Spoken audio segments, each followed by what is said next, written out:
नहीं रखता है। ये खाली युद्ध लड़ना मतलब क्या चीज होता है। उन्होंने पहले तो किला ले लिया, इससे अर्थव्यवस्था तोड़ दिया, मराठों की अर्थव्यवस्था तोड़ दिया। उसके बाद कहा ना शिवाजी महाराज से, आपको औरंगजेब से मिलने जाना होगा, औरंगजेब से मिलने जाना होगा।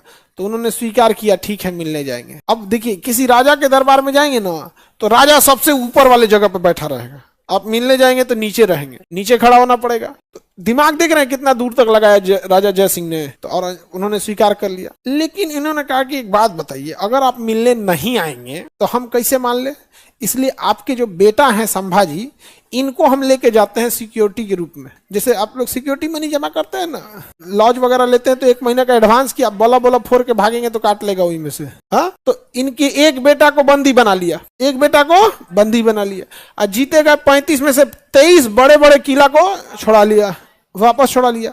और इनसे कहा कि अगले साल आप आइएगा मिलने। अब पुरंदर की संधि तो हो गई, पुरंदर की संधि मराठों के फेवर में थी, थोड़ा भी फेवर में नहीं थी मराठों। अब ये क्या करेंगे, बेटा तो चला गया, बेटा के लिए तो जाना पड़ेगा, बेटा चला गया। अगले साल ही गए औरंगजेब से मिलने।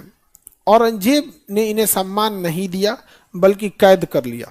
क्या कर लिया, कैद कर लिया। औरंगजेब को यह काम नहीं करना चाहिए था। अगर कैद ही करना था तो पुरंदर की संधि के टाइम पे ही कैद कर लेते। जीत तो उस समय भी राजा जय सिंह गए थे। आप खुद से सोचिए, अगर नहीं जीते रहते तो 35 में से 23 किला काहे वापस करना पड़ता था। इवन बेटा लेके चला गया सामने से, समझ में आ गया कि नहीं आ गया। तो जय सिंह तो उस समय भी चाहते तो कैद कर लेते, लेकिन बुला के कैद करना मेहमान को, ये राजनीतिक रूप से सही नहीं था। यहाँ पर कैद कर लिया गया। वहां पर औरंगजेब को एक राजा के तहत, संधि के तहत बात करना चाहिए, लेकिन औरंगजेब ने क्या बना लिया, बंदी बना लिया। क्या कर लिया, बंदी बना लिया यहाँ पर। जिस वजह से शिवाजी महाराज कहें कि अच्छा बंदी बना लिया, तो दाढ़ी उड़ी बढ़ा के, और फलों का टोकरी जो था तो व्यापार हो रहा था, बहुत ज्यादा महल में फल आ रहा था, उसी के बीच में निकल गए, दाढ़ी वगैरह बना ले। अब कोई भी आदमी जो है अगर 6 महीना कंटिन्यू दाढ़ी न बनाए, दाढ़ी और बाल न बनाए, तो शक्ल पहचान में नहीं आएगी 6 महीना में तो।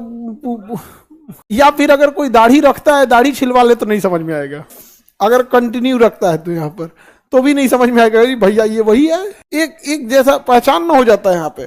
तो जयपुरी महल में क्या कर लिया गया, कैद कर लिया गया, वहां से भाग गए। और औरंगजेब ने उनको सबसे पहले यही कहा था, तुमने सूरत को क्यों लूटा, सूरत को नहीं लूटना चाहिए।